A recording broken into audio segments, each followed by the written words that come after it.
केतु के तीसरे भाव में स्थित होने पर मिलने वाले फल परिणाम। जय भोलेनाथ, जय जगन्नाथ। केतु देवता विच्छेदात्मक ग्रह हैं। जिस स्थान पर बैठ गए उस स्थान के फलों से जातक को अलग कर देते हैं। लगन में है तो शरीर के सुख से अलग करेंगे, पंचम में है तो शिक्षा, संतान, प्रेम से विरक्त कर देंगे, सप्तम में है तो दाम्पत्य जीवन में कष्ट देंगे, दशम में है तो काम धंधा डिस्टर्ब रहेगा। इसीलिए छठे भाव में केतु का फल अच्छा माना गया, क्योंकि रोग, ऋण, कर्जा, शत्रु से अलग कर देते हैं। अच्छा ही ऐसी चीजों से अलग होना। वीडियो को प्रारंभ करता हूं। तीसरे भाव में केतु देवता का स्थित होना एक गूढ़ स्थिति है। व्यक्ति के साहस, पराक्रम, मानसिक स्थिति और संचार, कम्युनिकेशन पर इसका गहरा प्रभाव पड़ता है। विशिष्ट गुण और लक्षण भी प्रदान करते हैं। यहां पर केतु साहस और पराक्रम रहस्यमय बनाते हैं। रहस्यमय साहसी होगा वो, सामने वाला समझ नहीं पाएगा कि ये क्या डिसीजन लेने वाला है। जोखिम लेने की प्रवृत्ति बहुत ज्यादा होगी उसकी, क्योंकि विरक्त है वो। असाधारण परिस्थितियों में भी ऐसा जातक बहुत ज्यादा साहस दिखा देता है, जिसके कारण बार बार हानि उठानी पड़ती है। जहां पर नहीं दिखाना वहां बहुत ज्यादा दिखाएगा। बड़ा निर्णय लेते वक्त समय बहुत ज्यादा साहस दिखा देता है, जिसके कारण लॉस लेता है। कठिन और अप्रत्याशित स्थितियों में भी ऐसा जातक धैर्य नहीं खोता। ये इसका पॉजिटिव फल है, गुण है, परिणाम है। छोटे भाई बहन का भाव भी यही होता है। इसमें भी अनिश्चितता रहती है। जातक के छोटे भाई बहन से संबंध या तो अत्यधिक घनिष्ठ होंगे या फिर बिल्कुल ही अलगाव वाली स्थिति होगी, मध्य मार्ग नहीं मिलेगा। ऐसे जातक के भाई बहनों के साथ भी अप्रत्याशित घटनाएं होती हैं। छोटे भाई बहन यदि है, होने के लिए तीसरा भाव और बहुत कुछ देखना पड़ता है। केतु स्थित होने का मतलब ये नहीं है कि होंगे ही, लेकिन यदि है तो उनको सफलता, स्वास्थ्य में समस्या आती है। जिसके तीसरे भाव में केतु, उसके भाई बहनों को। लेकिन ऐसा जातक अपने भाई बहनों की सहायता के लिए हर समय तैयार मिलता है।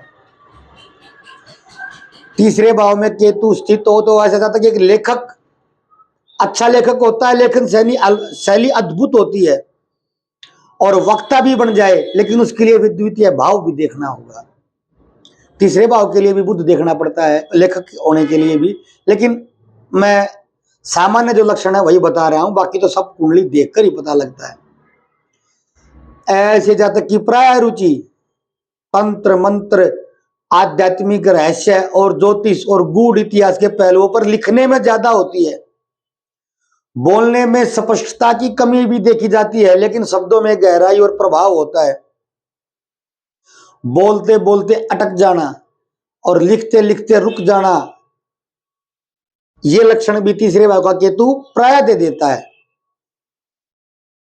केतु की ऐसी स्थिति व्यक्ति को गहरा मानसिक, आध्यात्मिक बनाती है, यानी कि मन से आध्यात्मिक होगा वो, बाहर का आडंबर कम करेगा वो। व्यक्ति का झुकाव ध्यान, साधना और जटिल विज्ञान की तरफ होता है, जैसे तंत्र। मानसिक बेचैन रहता है, अकेलेपन का अनुभव करता है, ये एक इसका नेगेटिव इम्पैक्ट है। समाज में अलग रहना, समाज से अलग थलग रहना उसकी प्रवृत्ति का हिस्सा हो जाती है।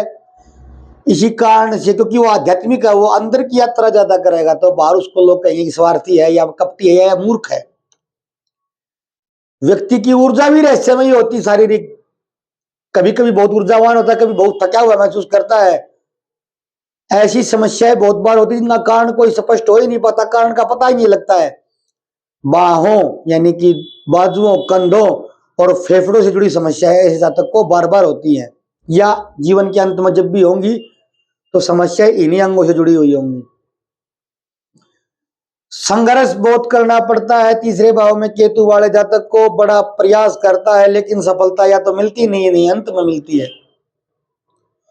संघर्षपूर्ण जीवन असफलता, फिर पुनः प्रयास, फिर असफलता, फिर पुनः प्रयास, इसी में उसका जीवन बीतता जाता है। ऐसे जाता कि भी एक दिन बीत जाता है। अंततः बहुत बार सफल होता है, लेकिन वो कोई अन्य ग्रह की महादशा आ जाए, तो यहाँ पे केतु की महादशा आ गई तो सफल वफल होगा ही नहीं। फिर साहसी और निडर व्यक्तित्व है, ऐसा सकारात्मक परिणाम तीसरे भाव में केतु देते हैं। गूढ़ और रहस्यमय विद्या ज्ञान में पारंगत केतु देवता करते हैं। लेखन और शोध कार्य से यदि जुड़ा हुआ है तो सफल होगा, केतु ये गारंटी देते हैं। आध्यात्मिकता और आत्मज्ञान का मार्ग जातक ढूंढता है। लेकिन नकारात्मक का बोलवाब क्या है?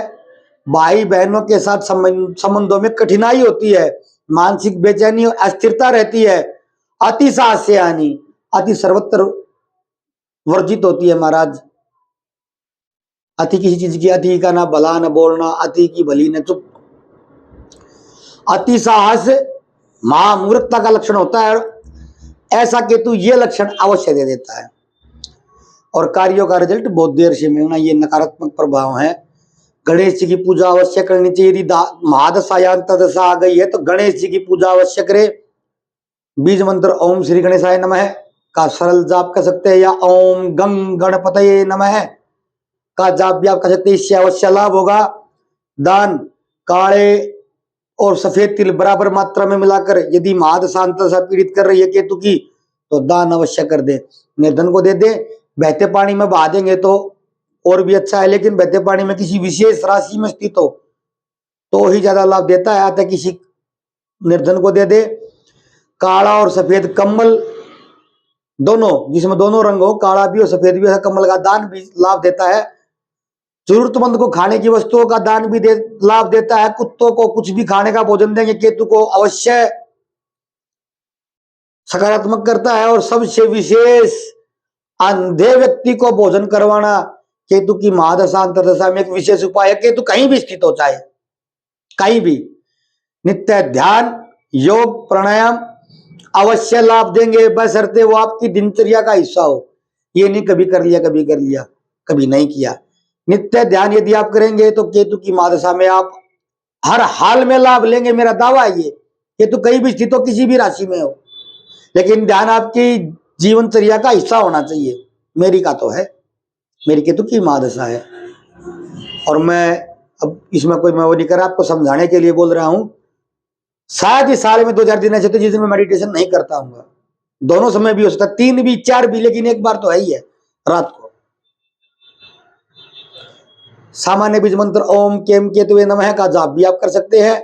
और सबसे विशिष्ट उपाय गणेश अथर्व शीर्ष का पाठ केतु की किसी भी महादशा अंतदशा में हर हाल में लाभ देता है। आप करके देखिए, मेरा खुद का अनुभव भी है और जिनको बताया है, किसी को कम ज्यादा लाभ तो मिला, क्योंकि स्थिति केतु की अलग अलग होती है। हर जन्म पत्री में नक्षत्र अलग हो सकता है, राशि अलग हो सकती है, स्थान अलग हो सकता है, लेकिन लाभ नहीं मिला ऐसा कोई नहीं मेरे को कह रहा है। लक्ष्मी बहुत लोग धारण करते हैं, बहुत जो चीज धारण करवा देते हैं। मैं कभी भी किसी को आज तक केतु कीर्तन धारण करने की सलाह न तो दिया है, न आके देने वाला हूं। तीसरे भाव का केतु अद्वितीय और रहस्यमय व्यक्तित्व बना देता है। यदि महादशा आ गई तो कहना ही क्या है, लेकिन यदि इसको समझदारी से समझा जाए और सांस पर कंट्रोल किया जाए और नित्य ध्यान किया जाए तो जातक के जीवन में बड़ी सफलता और बड़ी शांति भी मिल सकती है, बशर्ते आपका पुरुषार्थ ऐसा हो, क्योंकि पुरुषार्थ के भाव में है। तीसरा भाव पुरुषार्थ का है, पराक्रम का है। वीडियो अच्छी लगे तो कहीं शेयर कर दिया करें, चैनल वीडियो को लाइक कर दिया करें, सब्सक्राइब यदि नहीं किया है तो कर लें। भगवान शिव की आराधना अवश्य करते रहें।